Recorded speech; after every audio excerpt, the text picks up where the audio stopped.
Hello everyone, welcome to the series of leadership talks, and today we have with us Chiraag Kumar. Chiraag is working as a project manager with Accenture.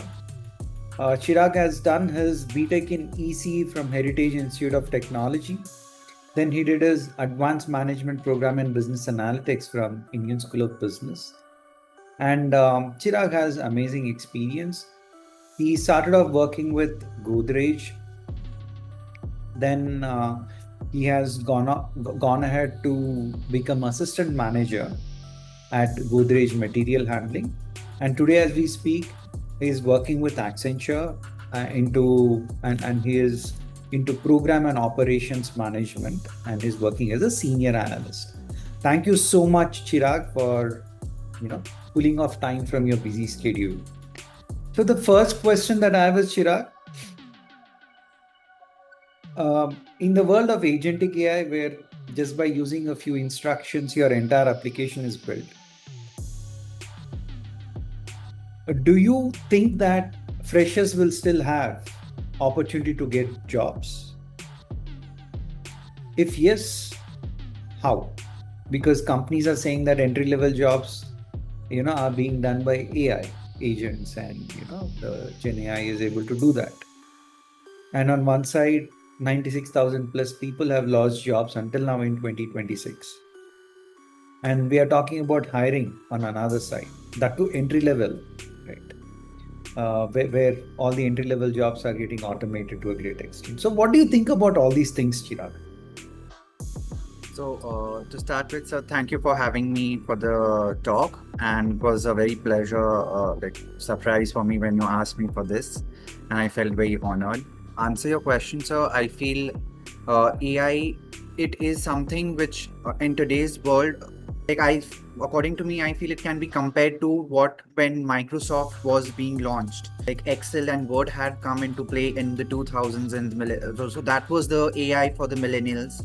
And now the tools which are coming is for the Gen Z tools, which is coming for AI, which is having much more advanced performances and functions which can be carried out. With time, I feel it would become the tools and AI would become just similar, something very similar to like how we work with a Word or an Excel sheet or a PowerPoint.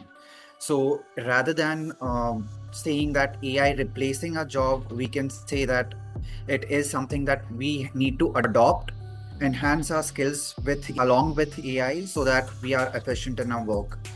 And it should not be how do I compete with AI, it should be how I can become someone who can direct and validate and enhance the performance for AI, manage my work efficiently and the AI work efficiently. So it will be like when I am working, like right now, when I work and I'm using AI tools, it is like I am created an agent to write my mails as well. Like it just, and it depends on which team they have to send. Now I just have to type the subject or the topic I want to send on the mail to, and they are creating the EDM mails, and then I'm sending it. But I'm cross-checking it and referring it to like checking if the content is actually correct, or if I want to add something, or if because right now like I at times when I need to be a bit more strict with them, or I need to have a bit harsher tone, but when I'm using AI, that doesn't come across like they do always come across as a very polite and professional, because I have given that they should be professional and polite. So at times managing those tones and words, it makes a lot of difference. So it is like you are having a assistant for free. Human's job is to just check that whatever has been done by AI is correct or not, and then use their discretion to send it or use that product or outcome from the whatever is coming from AI.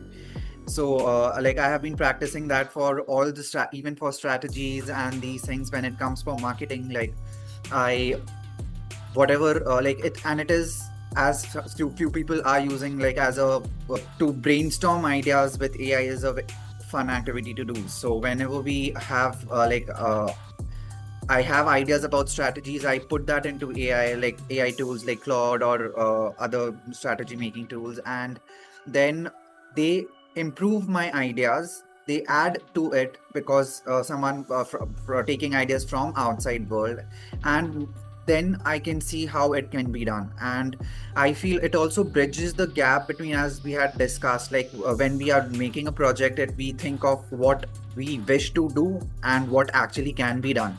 Currently, I feel in today's world, what we wish to do and what actually can be done practically, when like taking from end to end, is the gap between them is slightly larger. So with AI, I feel that thinking can be like people will have a better understanding of what to expect when they are planning or strategizing a campaign or planning anything for themselves. They'll know the better like have a better idea about the outcome what they are expecting, so it will not be very disappointing, or they'll not be very overwhelmed when they are getting the final product for themselves. So I feel this is a very good thing which is happening, and it is a change, shift, definitely a shift for youth. If I want to say that, like, if for the youngsters or freshers, if we want to have, we just need to be like have certain basic skills, like try to use AI to make projects or automate flows.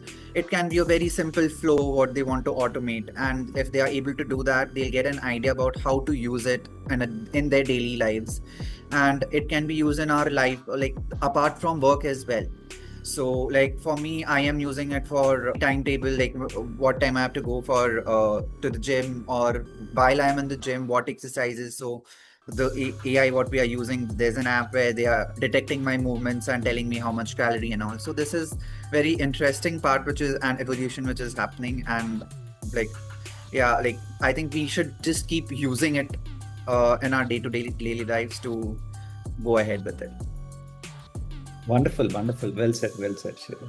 So, Chirag, there are three people of late who made, um, strong statements.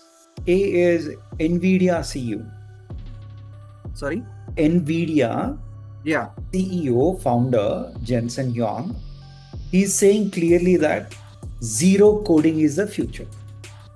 He's telling to all the freshers, stop coding, stop learning coding, start learning prompt engineering, context engineering, harness engineering.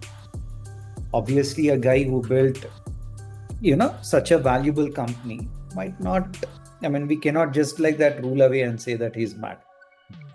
Second, CEO of Zoho, Sridhar Vembu, he said that all the coders, programmers should start looking for alternative livelihood. He made this statement. It became very controversial as well. Zoho, which did not take even a single rupee from any investor, has become a unicorn. Now, we cannot rule away that guy saying that, hey, you are also mine. Third, Boris, who is a founder of Claude Code, he's saying that software engineer as a role will not exist by 2026 end. And these are people who have achieved a lot in their life and they are ruling the world, kind of, right, by building systems. Should we take them seriously, or should we still make the freshers learn basics of coding, basics of Python, and all of that?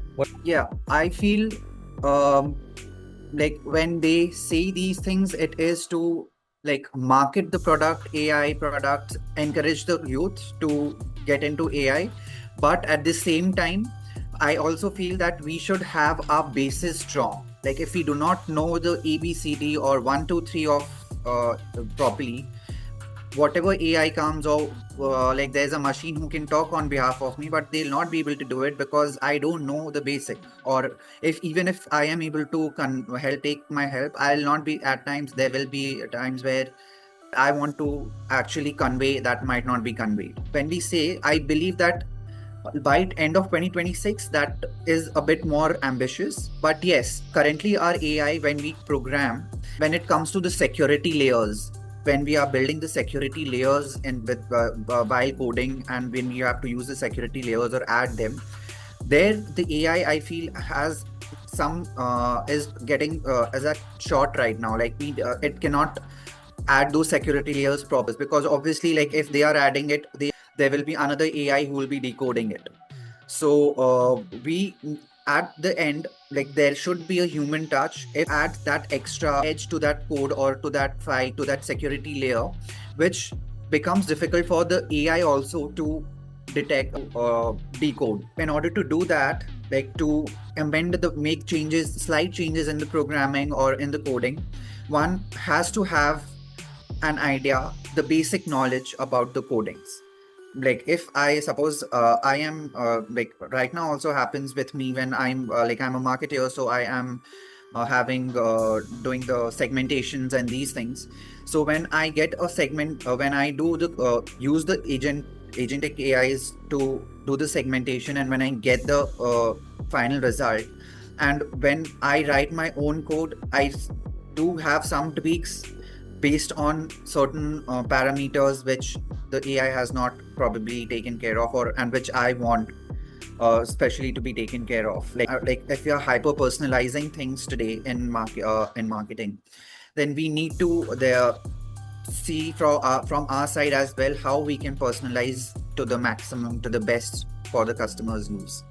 So the human intervention there, and if I don't know the coding, I will not know where to insert that uh, criteria. If I'm suppose adding a simple filter only, if I don't know where what the code reads, I'll not be able to do that. Or right now when I had created my like I'm working on a site for myself, like as a CV.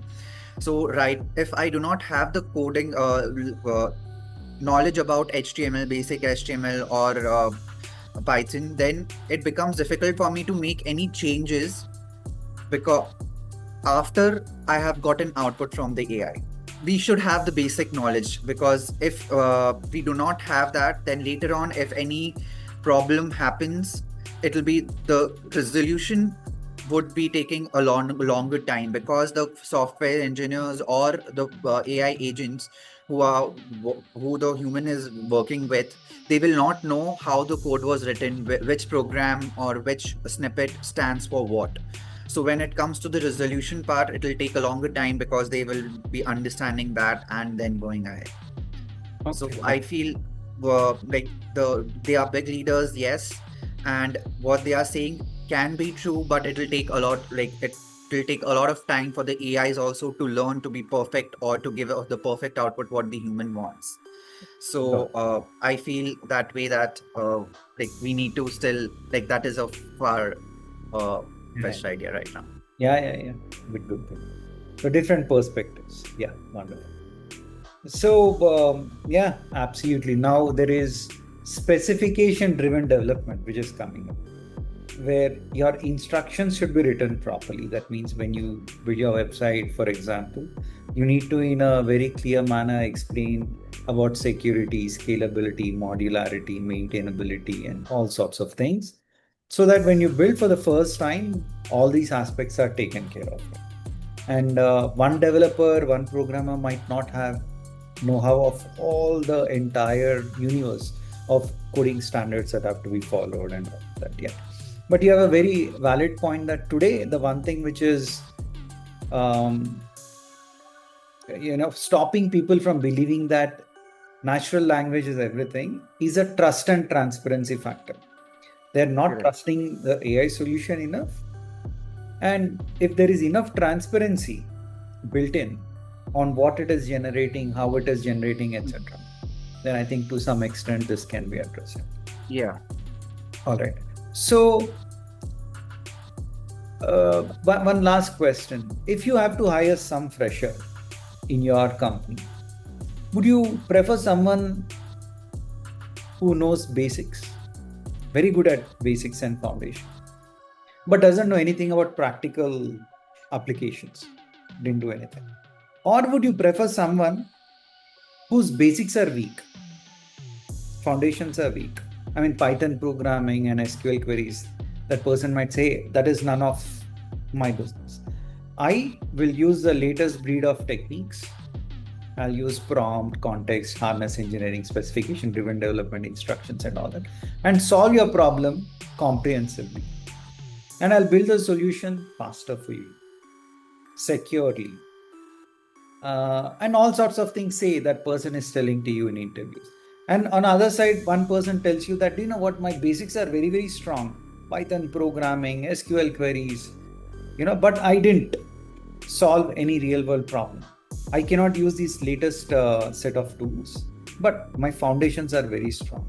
If at all, you have a world in which you have only these two people, whom would you hire? So I Given would that, hire. given that you're working in an industry where timelines are stringent. Yeah. Sure. So as I said before, also like so I think I would hire the guy who has the strong base and with SQL and Python, because with his strong base, he can create those agents, he can create those tools, and then go ahead. And the tools which we are talking about, that we can train them, and it will be easier for to train them on those tools, because he will have an idea, he has a base. It'll not be a new thing to teach him. It will be like, yes, this is what you know, and this is an addition to, these are the tools in addition to your knowledge. So I think I'll go with the one who has a stronger base to go with, because he has a foundation. There needs a human intervention at any point of time. Like, it will not be that it cannot happen. If I have to go with the tool, the guy who just doesn't have a good base, when these situation comes where they have to think out of the box and get actually to the coding and get the solution, that there we will lack then, because he doesn't have that base to create that solution. So I think I will go with the person having a strong base. Okay, sure, sure. Thank you. Thank you so much, Chirag. And it was lovely talking with you and taking your Yeah. opinion on such things. And all the best for your future. Do stay in touch. Thank Sure, you sir. so Yeah. much. Bye.